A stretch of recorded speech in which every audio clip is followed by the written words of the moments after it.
સમી તાલુકાના દુધખા ગામમાં છેલ્લા 4 મહિનાથી લાઇટના ધાંધિયા. પાટણ જિલ્લાના સમી તાલુકાના દુધખા ગામમાં છેલ્લા 4-5 મહિનાથી લાઇટના ખૂબ જ ધાંધિયા થાય છે.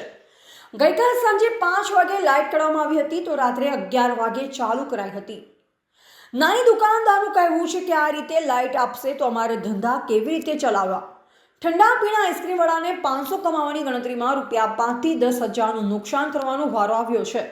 વિડીયોમાં હાલ આપ જોઈ રહ્યા છો તે પ્રમાણે અત્યારે પણ લાઇટનો કાપ કરવામાં આવ્યો છે ને દુકાનદારો પાસે લાઇટ કાપ વિશેની આપવીતી સાંભળવા મળી. દુધખા ગામના વીજ કનેક્શનના ગ્રાહકોનું એવું કહેવું છે કે અમારી જે સમી શાખા હતી તેમને ખૂબ જ નજીક પડતી, જેથી કરી અમારા દુધખા ગામને સમીમાં સમાવવા વિનંતી.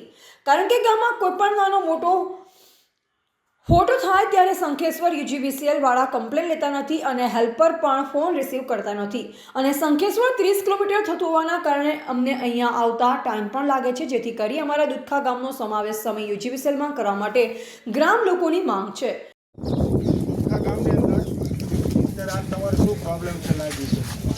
અમારા ગામની અંદર મોટી સમસ્યા લાઈટ બરાબર, કારણ કે જે બી ઓફિસ અમારે અહીંયા લાગુ પડતી હતી ત્યારે અમારે 5 વર્ષ સુધી અમારા લાઈટ અડધો કલાક પણ નથી ગઈ.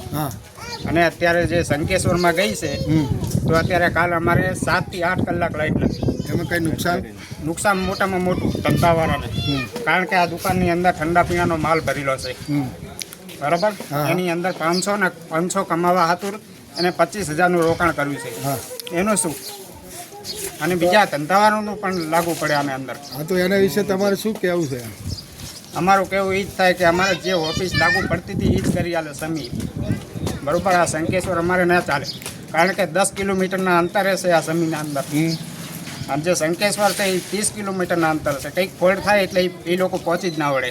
હેલ્પર આવે છે ખરા દુધખા ગામમાં? અરે 50 ફોન કરીએ તો એ કોઈ ધ્યાન નથી. હેલ્પરને જોયો ખરો કોઈ દિવસ તમે? કોઈ દિવસ અમે હેલ્પરને જોયો નથી. કેટલા ટાઈમ થયો શંખેશ્વર ગયા ને આ જીબી? લગભગ 3-4 મહિના થયા. ત્યાં સુધી કોઈ આજ સુધી હેલ્પર કે કોઈ આવ્યું નથી? હા, અમે ફોન કરીએ એટલે એમનું કેવું એમ થાય છે કે આ પોઝિશન કાયમથી દુકાનના અંદર આ જ પોઝિશન હોય છે. બરાબર.